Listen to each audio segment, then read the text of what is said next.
Hello everyone, मैं सतीश स्वागत करता हूं आपके channel exam practice with Satish में। तो दोस्तों, DSSB एग्जाम पेडागोगी सीरीज का ये अगला पार्ट है और इसके पहले लगभग 2 पार्ट में अपलोड कर चुका हूं। तो यदि आपने पुराने वीडियोस नहीं देखे हैं तो प्लीज़ जाकर प्लेलिस्ट में आप वीडियो देख सकते हैं। और ये पेडागोगी की वीडियो आपके DSSB के साथ साथ सीटेट, यूपीटेट और सुपर टेट में भी आपके समान रूप से आपके काम में आने वाली है। तो बिना किसी देरी के शुरू करते हैं आज की वीडियो। तो पहला प्रश्न है कि an effective teacher is one.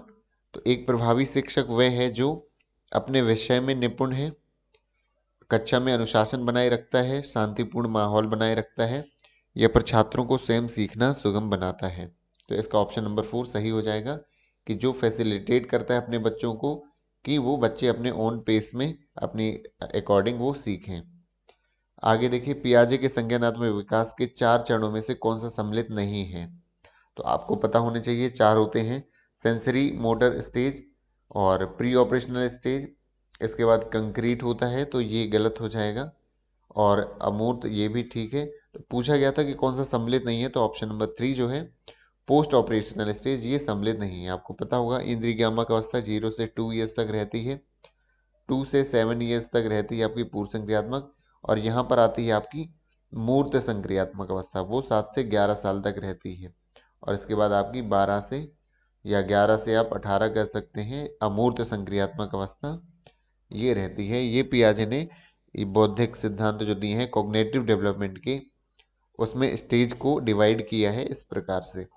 तो बढ़ते हैं अगले प्रश्न में। बच्चों के विकास की व्यक्तिगत भिन्नताओं को किस पर प्रतिरूपित किया जाता है। आपको पता है हर एक बच्चा जो है इंडिविजुअल डिफरेंट होता है एक दूसरे से, तो वो डिपेंड किस पे करता है। तो ये आपने बहुत बार पढ़ा होगा कि आनुवंशिकता एवं पर्यावरण की पारस्परिकता से, interplay of heredity and environment. Option number 3 इस क्वेश्चन का सही आंसर हो जाएगा। बढ़ते हैं अगले प्रश्न की ओर। तो निम्नलिखित में से कौन सा व्यक्ति व्यक्तिगत शिक्षा योजना की अवधि का हिस्सा है। तो आपने इंडिविजुअल एजुकेशन प्लान देखा होगा, जिसमें आप हर बच्चे को ध्यान में रखते हुए, उनकी बौद्धिक स्तर ध्यान में रखते हुए एक प्लान बनाया जाता है, ताकि जब हम एक मेथड से पढ़ाते हैं तो एक दूसरा मेथड भी हम इंक्लूड करते हैं अपने लेसन प्लान में, जिससे वो बच्चे भी सीख सकें जिनका बौद्धिक स्तर कमजोर है। तो इसमें हिस्सा कौन कौन रहते हैं, अभिभावक होते हैं और शिक्षक स्कूल के प्रतिनिधि, सभी का इसमें रोल रहता है जब इंडिविजुअल एजुकेशन प्लान बनाया जाता है। आगे देखते हैं पाठ्यक्रम। ये तो आपका हर बार ही पढ़ा पढ़ा है क्वेश्चन है, पाठ्यक्रम से क्या अभिप्राय है। तो एक स्कूल की गतिविधियों का कुल योग, a sum total of activity of a school, ये क्या कहलाता है, ये पाठ्यक्रम कहलाता है। बाकी वार्षिक अध्ययन पाठ्यक्रम के माध्यम से सीखता है, ये इस प्रश्न का उत्तर नहीं होगा। आपको कई बार मैं बता भी चुका हूँ और आपको पहले से ही पता है कि सिलेबस में यदि हम सभी एक्टिविटीज और ये जोड़ दें तो सभी प्रकार की जो स्कूल की गतिविधियां हैं वो पाठ्यक्रम के अंतर्गत, करिकुलम के अंतर्गत आ जाती हैं। रॉस के अनुसार कौन सी अवस्था को मिथ्या या क्या कहते हैं, सीडो मैच्योरिटी कहते हैं। तो ये जो है रॉस के अकॉर्डिंग जो है बाल्यावस्था को सीडो मैच्योरिटी कहा जाता है, क्योंकि इसमें वहम हो जाता है बच्चों को एक परिपक्वता का और वो बड़ों जैसा बिहेवियर करने लगते हैं। तो इसे रॉस ने सीडो मैच्योरिटी स्टेज कहा है बाल्यावस्था को। आगे देखते हैं कंप्यूटर सहायक प्रस्तुति, जिसको हम कंप्यूटर असिस्ट प्रेजेंटेशन कह सकते हैं।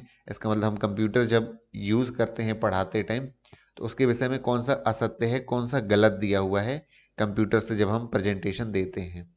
तो शिक्षक को मुक्त कर सकता है अधिक ध्यान देने के लिए, ये एक छात्र को निष्क्रिय, ये गलत हो जाएगा। तो यही इसका सही उत्तर है कि ये निष्क्रिय नहीं बनाता है, पैसिव लर्नर नहीं बनाता, तो एक्टिव लर्नर बनाता है।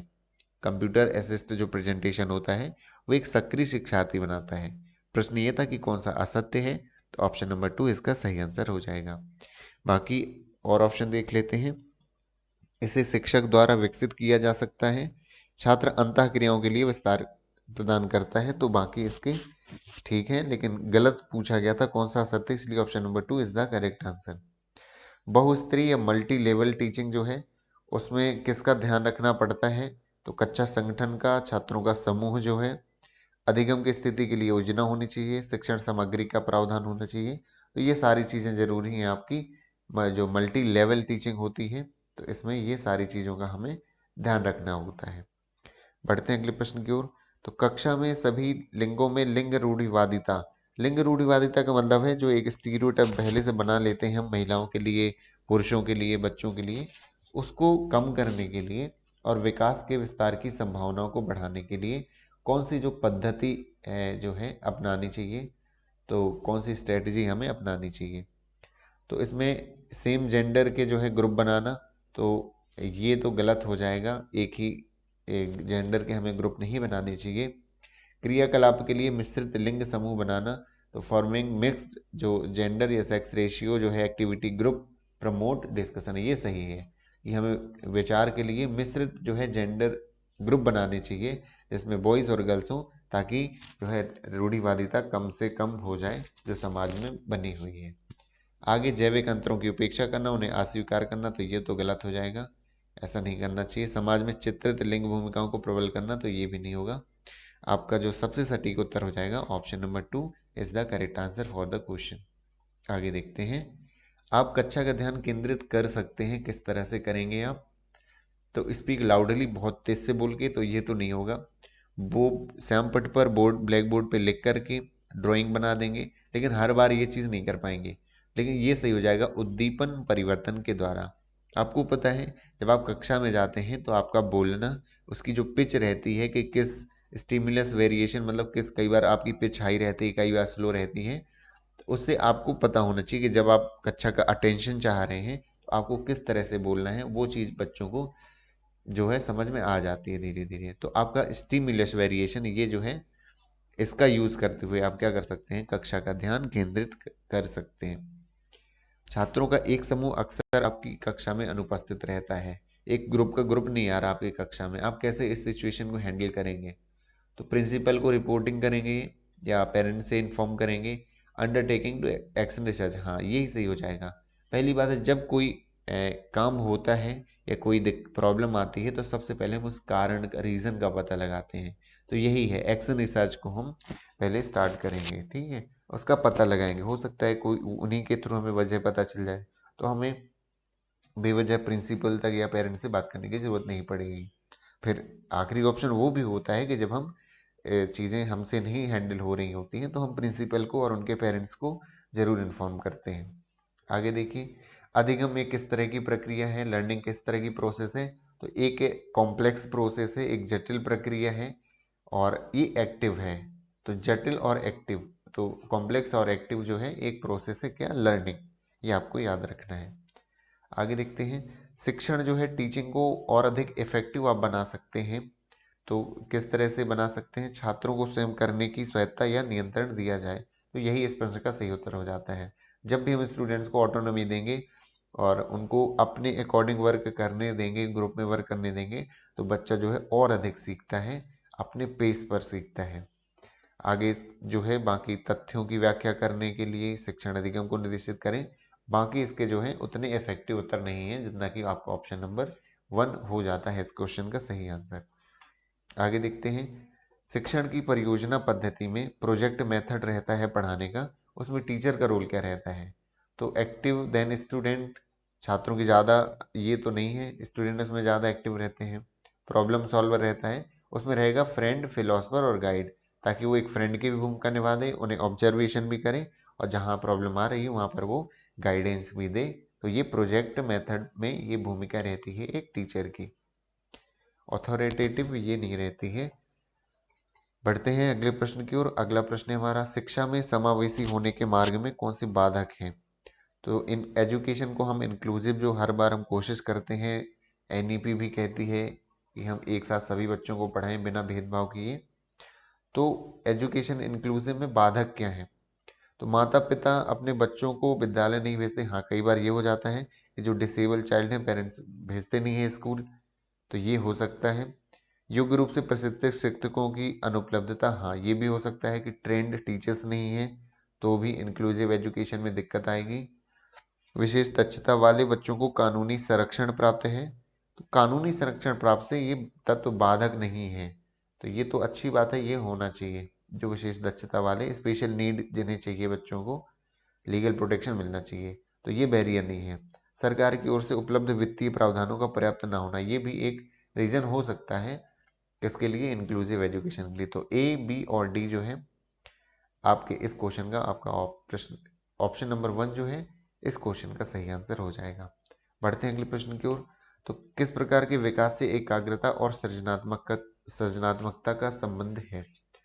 तो concentration of creativity is related to which type of development? तो ये पूरे हमारे मेंटल या इंटेलेक्चुअल डेवलपमेंट से रिलेशन है इसका, एकाग्रता का, क्रिएटिविटी का और कंसंट्रेशन का।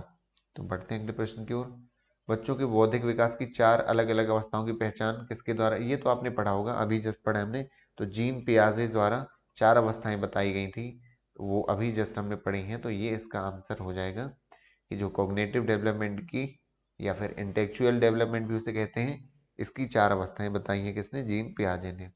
पूर्व संक्रियात्मक, और एक रहती है इसमें, तो ये पूर्व संक्रियात्मक, एक होती है आपकी मूर्त संक्रियात्मक, और एक होती है अमूर्त संक्रियात्मक, और एक स्टार्टिंग में होती है कौन सी? इंद्रिय ग्रामक, इंद्रिय गामक, जो सेंसरी मोटर स्टेज कहलाती है। तो ये 4 अवस्थाएं बताई हैं पियाजे ने कॉग्निटिव डेवलपमेंट की, इसे आपको याद रखना है। गणित में जो डायग्नोस्टिक टेस्ट होता है वो किस लिए किया जाता है? रिपोर्ट कार्ड के लिए? तो ऐसा तो बिल्कुल नहीं है। पेपर बनाने के लिए भी नहीं है। ये सही हो जाएगा। स्लो लर्नर्स के जो फैक्टर्स हैं उनकी पहचान करने के लिए, उनके कारकों की पहचान करने के लिए हम क्या करते हैं? डायग्नोस्टिक टेस्ट लेते हैं, कंडक्ट कराते हैं। अभिभावकों की प्रतिपुष्टि फीडबैक के लिए ये नहीं है। आपका ऑप्शन नंबर 3 जो है इस क्वेश्चन का सही आंसर हो जाएगा। आज की वीडियो का आखिरी प्रश्न, निम्नलिखित में से भावनात्मक रूप से बुद्धिमान व्यक्ति की महत्वपूर्ण विशेषताओं को आपको बताना है। तो जो इमोशनली इंटेलिजेंट पर्सन है उसकी क्या कैरेक्टरिस्टिक्स होनी चाहिए? अपने जज्बात भावनाओं को समझता है, उसके प्रति क्या है? सेंसिटिव भी है, तो ये अच्छी चीज़ है, ऐसा होना चाहिए। भावनाओं को विनियमित और नियंत्रित करता है, कंट्रोल कर सकता है, रेगुलेट कर सकता है अपनी इमोशंस को, ये भी सही है। और understand the intensity of your emotions, अपनी भावनाओं को गहराई से समझता भी है। तो ये तीनों जो चीज़ें हैं एक इमोशनली इंटेलिजेंट पर्सन में होनी चाहिए। इसलिए इस प्रश्न का जो सही उत्तर हो जाएगा आपका ऑप्शन नंबर 4 है, 1 2 3 इस प्रश्न का सही उत्तर हो जाएगा। उम्मीद है आपको वीडियो पसंद आया होगा। हमारे चैनल को सब्सक्राइब कर लीजिए ताकि टाइम टू टाइम आपको अपडेट्स मिलते रहें वीडियोस की। और कंटिन्यू एक लगातार हमारी KVS इंटरव्यू की सीरीज चल रही है। मैं पूरी तरह से डेडिकेटेड हूँ आपके लिए, जो भी मैं हेल्प कर सकता हूँ, गाइड कर सकता हूँ, क्योंकि मैं केंद्रीय विद्यालय में हूँ तो थोड़ा सा अनुभव मैं रखता हूँ। केवी से जो रूल्स एंड रेगुलेशंस है, इंटरव्यू का थोड़ा सा एक्सपीरियंस मेरे पास भी है, और वो मैं आपको पूरा शेयर करने की कोशिश करता हूँ, और जिससे आपको कुछ ना कुछ बेनिफिट ज़रूर मिलेगा। तो उन वीडियोस को ज़रूर जा करके देखिए। और साथ में DSSB की भी एग्ज़ाम आने वाले हैं, वैकेंसीज आने वाली हैं, फॉर्म जल्द ही डले जाएंगे इस अप्रैल मंथ में। तो इसकी भी तैयारी हमें करना स्टार्ट कर देनी है। So thank you so much for watching this video. मिलते हैं अगले वीडियो में।